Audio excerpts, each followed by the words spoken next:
Today, we dive into the scandalous world of the Vatican during the sunset of medieval age, often marked by its artistic and cultural achievements, but also by tales of corruption and decadence that reached into the highest echelons of power. We uncover the infamous Banquet of Chestnuts, a notorious event that encapsulates the excesses of the papal court under Pope Alexander VI of the Borgia family. Join us as we explore what happened on that autumn night in 1501 at the heart of the Catholic Church. The late 15th and early 16th centuries in Rome were a time of profound contradiction.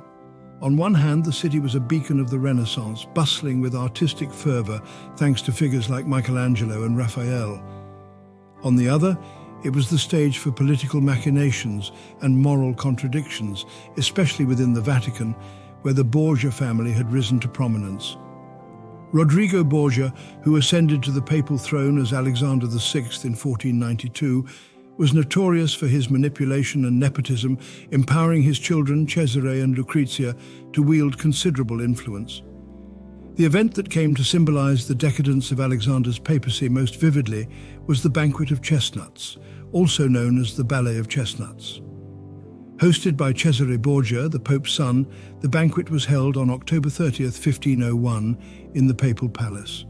Among the guests were many high-ranking dignitaries of the Church and 50 courtesans reputed to be the most beautiful in Rome. The feast itself was lavish, with courses laden with every conceivable delicacy of the era. But it was after the meal that the evening took a turn towards the scandalous. As reported by Johann Burchard, the Vatican's master of ceremonies, the courtesans began to dance with the guests, first clothed and then nude, in a display of escalating eroticism. This was not just entertainment, it was an exhibition of the Church's underbelly, flouting the very moral codes it preached. The climax of the evening involved the courtesans crawling on the floor to collect chestnuts, which had been scattered across the hall. This game was accompanied by flickering candlelight, casting shadows that danced as wildly as the participants. Prizes, fine silks, jewels and other luxuries were promised to those men who could engage with the most women. The implications of such a contest, held within the walls of the Vatican no less, were staggering in their audacity. While the account is vivid, it's crucial to consider its source.